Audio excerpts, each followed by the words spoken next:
bring in Peter King from the MMQB.com with the headline, The Super Bowl That Took Everyone's Breath Away. Let's start with Johnny Manziel. How surprising is this for you, Pete? A little bit, Dan, but not totally surprising because his life has been bordering on a car wreck now since he got drafted. So I think the one question I would have is, I remember when Brett Favre went into rehab a long time ago, I think 1996. Yeah.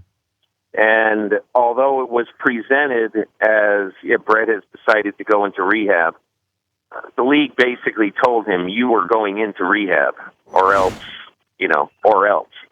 So it'll be very interesting to see if this was a voluntary situation or a mandatory voluntary situation.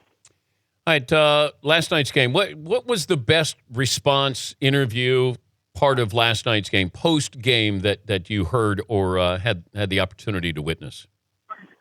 I had some really good. I had a really good conversation with Josh McDaniels about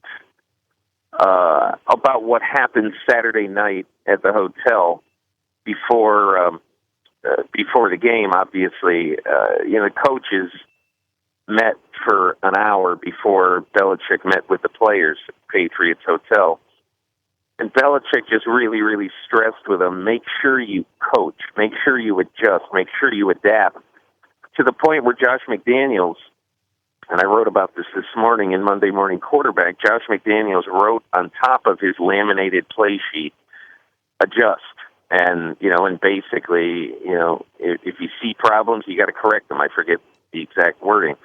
And I think, I don't want to overstate what a good coach Belichick is, but he's constantly consumed with the small things. Case in point, they were having real problems blocking Michael Bennett early on, so they changed the blocking schemes, and in the second half, they had no problems blocking Michael Bennett, relatively speaking. They're having problems covering Chris Matthews early in the game, and what do? They end up putting this new kid, the out-of-nowhere kid from West Alabama, who, had the interception to change the winner of the Super Bowl. So I think that's what is so good about Belichick. I mean, he's just always coaching, always teaching, and he's even coaching and teaching his own assistants. Pete Carroll seemed like he was stunned. I saw Russell Wilson walking off the field after he congratulated Brady.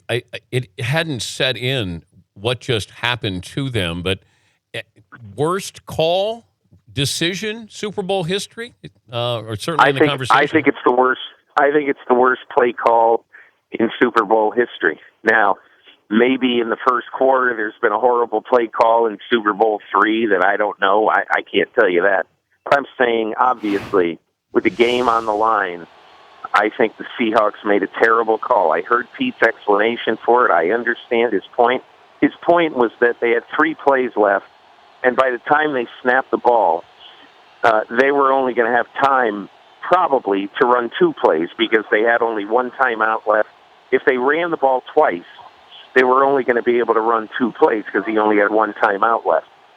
So his whole point was that he wanted to make sure that they had the ability to run 3 plays. So if they don't get the touchdown on first down, it's an incompletion. And then he would be able to run the ball on 3rd and 4th downs. And I'm sorry, I'm just not buying it. I'm giving them they've gone 79 yards in 62 seconds. And you're telling me that in the next 2 plays you can't get a yard with probably the best goal line back right now in football? I just don't buy it. I thought it was a terrible call.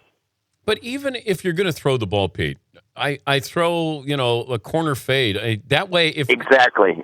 You don't throw it in the middle of the field in what could be traffic. No, even though, I went back and watched it again like 4 or 5 times last night at 2 a.m, and there is no question that there was a little window.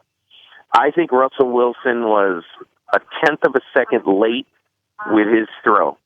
But I still would not have made that call, throwing the ball in the middle of the field in a situation like that. I just wouldn't have done it. Yeah, I didn't like the call, but I have to give Butler credit for one of the great defensive plays in history. No question. No, and you know what? I'll tell you what I give him credit for. Dan, he's a rookie. He's a free agent. He just, he is.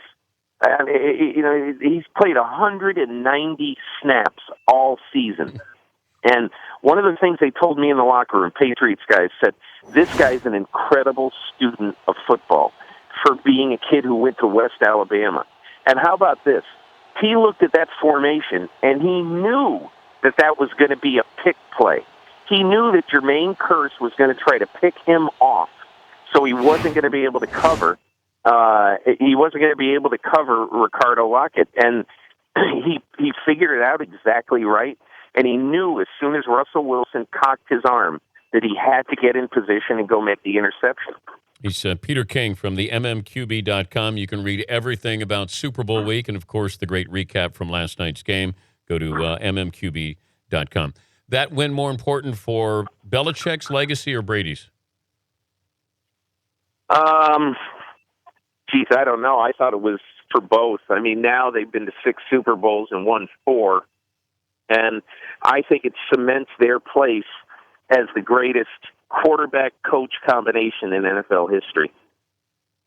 Well, we asked the question, does this put Brady now atop the greatest quarterbacks in modern-day history? I think it does, personally, because, in my opinion, in this era, Jonathan Kraft said to me last night, he said, listen, because of the salary cap, because of all the things the Pittsburgh Steelers didn't have to deal with, we have to change our team every year. Dan, 30 of their 53 guys were not on their team 2 years ago. So that you have to change your team constantly in this game. And because you do that, it's just different. And that's why I think this accomplishment is better than what the Steelers did with Noel and Bradshaw.